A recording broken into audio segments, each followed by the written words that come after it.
What's up guys, BNF FPV here, and today we're going to be discussing bind-and flies and plug-in flies and how to set one up. So I have a Babyhawk R Pro, and this is a bind-and fly. The main difference between a bind-and fly and a plug-in fly, which you'll see it abbreviated BNF or PNF, is the PNF does not have a receiver, so you have to get one of those and plug it in. So once you get your receiver plugged in, then you pretty much have a bind-and fly. And the Babyhawk R Pro is a bind-and fly, and haven't even set it up or taken it really out of the package yet. So this will apply to any, like I said, any bind-and fly that you have, or even a plug-in fly, because you just need to put a receiver on it. But the first thing you want to go ahead and do when you get a bind-and fly is don't put the props on, don't do any of that yet, don't put it on Betaflight or anything like that yet. What you want to do first is bind your receiver up. So on this we have the receiver. It is in there, and you're going to want to probably get something to kind of push the little button on it. And on this one, it's on the side right there. So we're going to turn our radio on, and you want to already have a new model set up. So I'm going to go ahead and get into that. Let me get to that screen. There we go. I'm going to click on already set it up, so I'm going to select the model. And then what we're going to go ahead and do is go into the main. Let me see if I can zoom in on this so you can see. There we go. So we have the main screen here where you set up your new model, and then you want to go select new model, and then you want to come down here to where it is to bind a receiver.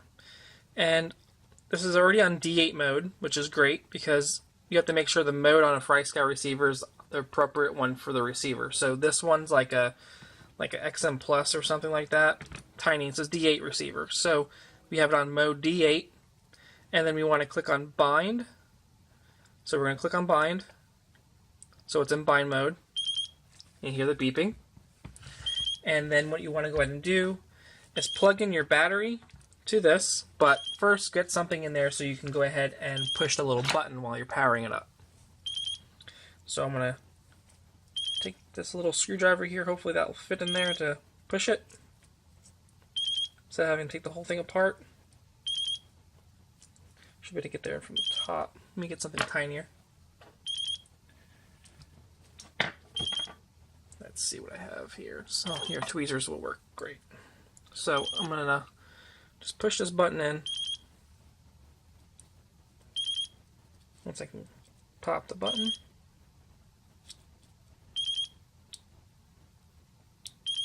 Alright, so it's pushed in.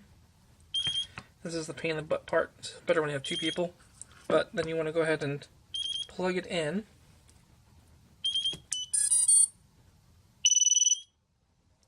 And just hold it so you see the green light, and then you can let it go, and then unplug it, and then stop this. So let's go ahead and unplug it, and now we have a green light on there. See the little green light flashing? That means it's receiving a signal. So that's all set up. And then the next thing you want to go ahead and do is put it on Betaflight, whatever you want to use. But in this case, we're going to use Betaflight and go ahead and start setting up our switches. So let's go ahead and do that. Alright guys, so now we are on the computer after we bound the receiver, and we're actually loaded up with Betaflight. And once you download Betaflight, if you haven't already downloaded Betaflight, just do Google search Betaflight, and it should give you the GitHub, and then you'll download this, and you'll be right here. And then right after you download Betaflight, make sure you install all three of these drivers here, and install them on your computer. And then what you should be able to do is connect your flight controller, and it should show up a COM port. Your COM port might be different, and then just click connect, and then you'll have your settings right here and everything else. So first thing you want to go ahead and do is just kind of check everything So I made sure, so receiver receive is on UART 2, and they have black box logging on UART 1, run cam device on UART 4, and then we have the TBS smart audio on UART 5. So everything, you don't have to change anything. This is pretty much, a lot of the bind and flies will come with these settings already in here. If it doesn't, then you're going to have to look at your flight controller and see what things are soldered to each other and be able to identify what UART goes to what. So now we have the configuration page, and it's showing D-Shot 600. I'm pretty sure that since this is using BHeli 32 ESCs, we can go ahead and go D-Shot 1200. So I'm going to click D-Shot 1200 and see if it works. The worst thing will happen for me on this quad is the motors just won't spin, but we're going to go ahead and leave that like that. And let's see here. And then we have, I'm not going to touch any of this stuff because this is all from pre-configured from the factory, and we're going to leave it alone. And then we have the S-Bus receiver, serials-based receiver, so all that is already set up in here. So that's a lot of things that you don't have to change. So the main things you're going to have to change when you do a bind and fly or a plug and fly is the, see, PID tuning right here. So we have our rates, which I'm going to set my rates up.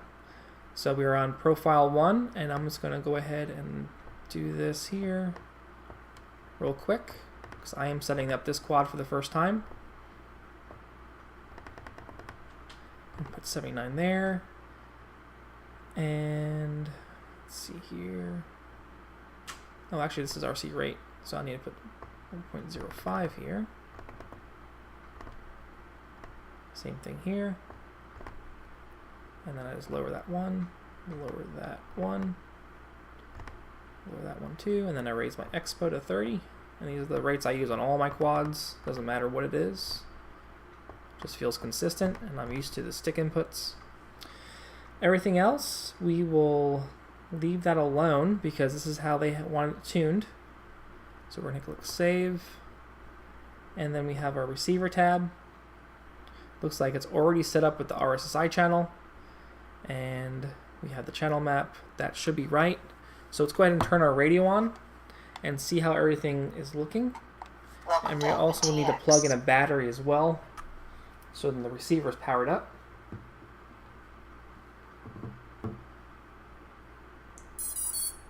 So there we go. So we can tell right now that aux5 is the RSSI because that is the one moving around.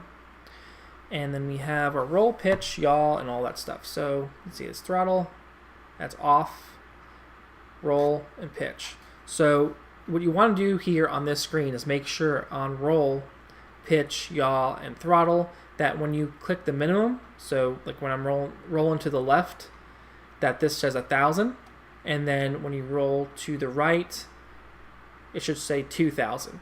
And then when you leave this, take this your finger off your sticks, it should be at 1,500. So there is some tuning we have to do on here, and you do this in your radio itself.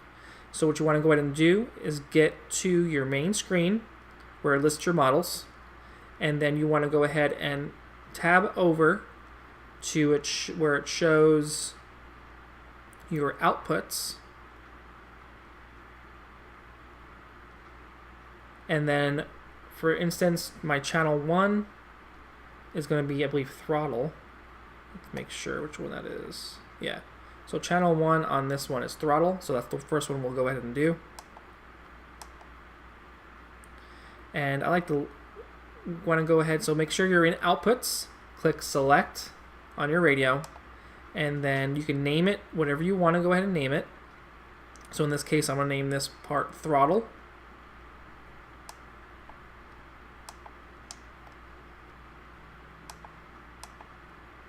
And then once I have that done, I'll show you the next step. I'm sorry I can't get this on the screen, but then we're going to go to min. So we're going to push the stick to the left. You see the roll on there to the left on the screen. And then we're going to go ahead and click on that to edit it. And then we're going to want to go ahead and start lowering it. So if you get 100, and then you want to go ahead and lower it. And then you should see it going up. Oh, I want throttle. So throttle. So we'll look at the throttle and then start lowering it to where it's 1,000. See right there? Let me put my cursor over it. So right here, you see 1,000. So once you're done with that, click select and leave it. So when I push it up, it's wrong. It says 2011. But when I go down, it's at 1,000. So we want to go do the same thing on the max. So we want to push our throttle all the way up and then start lowering that value from 100 down to where it says 1,000. I want 2,000. I don't want to go too far, but that's where we want it. And so right in the middle, let's check where it is. That should be good, so I don't have to mess with the mid. So we're done there. So now channel 2. Looks like channel 2 is going to be, looks like pitch. So we're going to go ahead and name this pitch. Do the same thing we did for throttle. So let me really quick do this real quick. And then once we get to min, we're going to go ahead and push this down. So now we're on pitch. So let me move my cursor there. And now it's at 991, so that's wrong. So we need to lower that down. And let's watch it.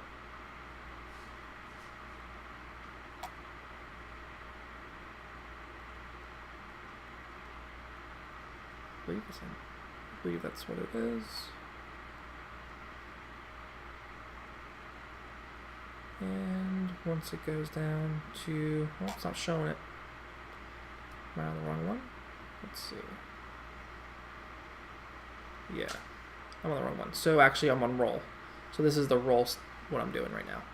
Sorry about that. But we want to get that into 1,000. So right there. And then on the max, I'm going to lower that down too.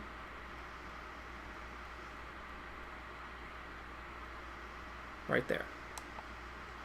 And then see how it's at 1503? So you need to make sure this is centered, because if it's not centered, your quad is going to drift to the left, right, wherever. So that's why you need to make sure this is centered at 1500. And what you want to go ahead and do is go to sub trim, and you want to kind of just click that to where it goes to 1500. So right there is 1500. So I'm going to make sure, see, I have to change these again. I'll change the max. Well, no, I don't. That's at 2000. So we'll go ahead and leave that alone. That's good. And then once you're done with that, you just want to do the same thing to all the rest of the channels. So I'm going to go ahead and do that real quick, and then I'll be right back. Alright, so I am back. I got all the roll, pitch, yaw, and throttle, all that set up. And as you see here on here, actually let me connect my battery, because I forgot to plug that back in, so I just don't want the VTX to overheat. But so you'll see that everything is pretty much centered. So I mean, besides the throttle, because that's kind of hard to get in the 1500 range. But if you look, roll, pitch, and yaw is all at 1500. And then we go ahead and go to the max, 2000, 1000, pitch, 1000, 1000, 2000, and then yaw, 1000, and 2000. So that's all set up, and that's all you have to do in here to get your bind and fly or plug and fly set up. Next thing you want to go ahead and do is set up your modes. So they actually looks like they already set up some arming switches here for you, and a lot of bind and flies will do this for you. So, but if you don't, this is where you'll go ahead and set up your arming, your beepers, and any little features that you want to do on here. So first thing, I know I have my aux 1 on aux 1, and what you want to go ahead and do if you don't have this on your radio is go to your Tyrannus, go to inputs, and then you want to go ahead and do a click select and hit edit, and then you want to go ahead and name the input arm.